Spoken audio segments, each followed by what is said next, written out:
Bang klase to guys, oh. Bang klase to. Napansin nyo ba siya? Parang kanina pa yung ano niya, pangihingi.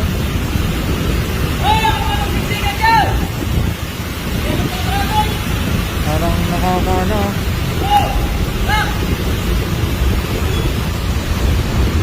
Parang nakakaano to.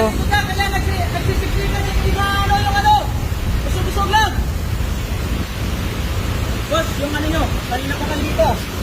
Kung kaya nyo, kung kapalis na kayo Hindi po, nagpapasilong lang ako, sir. Ha? Sumisilong lang pa ako.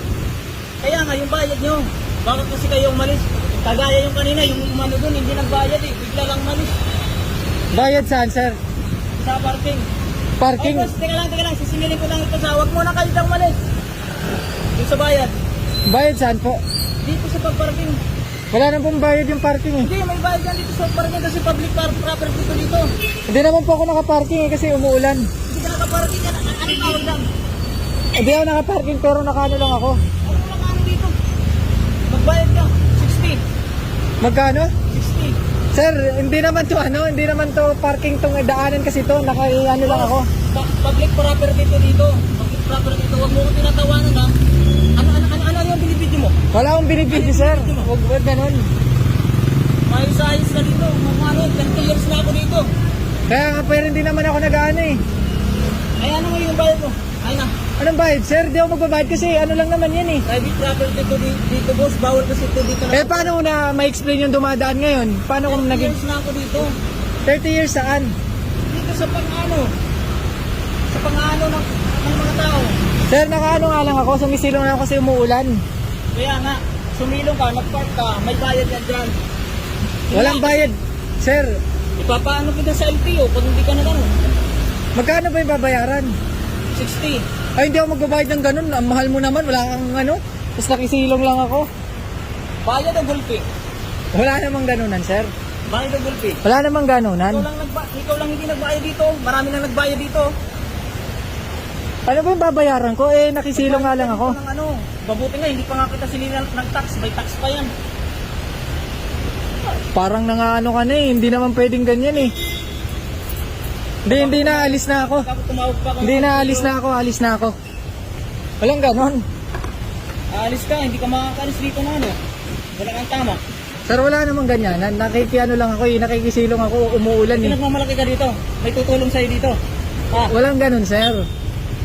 May tutulong. Wala kang ganon. Bayad ka ha, 50. Wala kang ganon, sir. Magbabayad ka hindi. Magkano po ba? Bayad dito, 30 years na ako dito. Tapos ako luluko-lukuhin mo pa. Magkano po ba?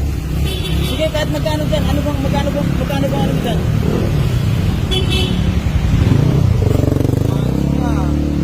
Ayos ng ano nyo dito ha. Oh. Nakutin nyo pa ako ha. Ayos ka, putang ina mo. Bamba na. Parang talagang ito. Wala kayo bibigyan ng resibo? Hindi. Buwang kita eh. Hindi na. Subo ka pa?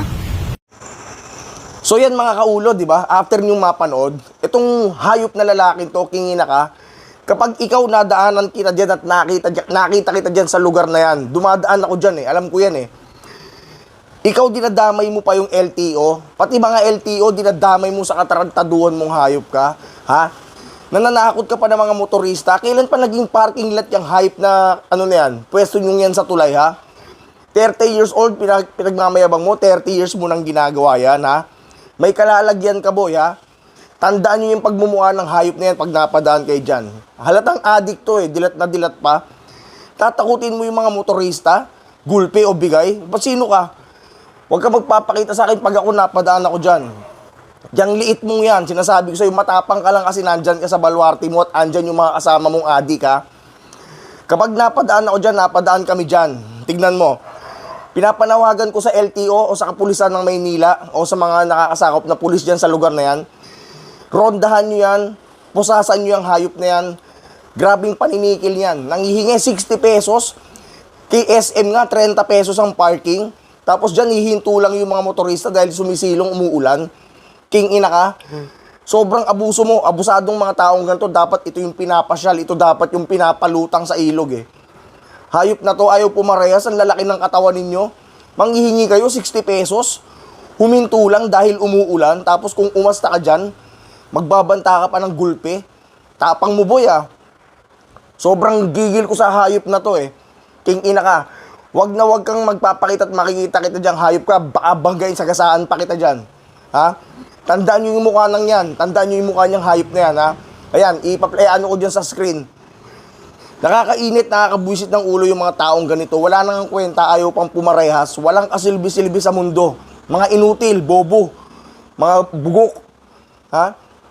Yung naka-video, mabuti nilang na-videohan ka. At trending ka ngayon, sisikat ka, tignan mo. Antayin mo yung mga pupunta dyan para sukulin yung tapang mo. Tignan natin yung tapang mo kapag ikaw pinuntahan ng mga pulis dyan. LTO, Land Transportation Office, dinadamay pa kayo nitong gunggong na to, ha? Kailan pa naging parking yung lugar na yan? Marami na dyan mga sumisilong dahil kapag umuulan, dyan sumisilong, lalo na yung mga nagtatrabaho.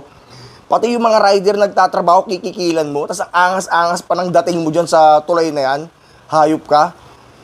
Mga kaulo, pasikatin nyo to, i-share nyo tong video para malaman ng marami at makarating to.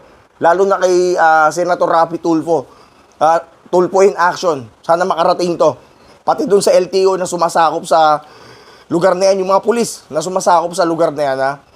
Tingin na kang kapal lang mukha mo, mangingikil ka at mananakot ka pa ng mga tao dyan. Naka, yung iba natatakot sa'yo kasi mukha kang adik, eh, pero subukan mo kung kikilan ng ganyan. Sagasaan kita. Okay? So yun mga kaulo, share nyo to. Huwag po kayong magkalintaan ng i-share para madakip tong loko-lokon to.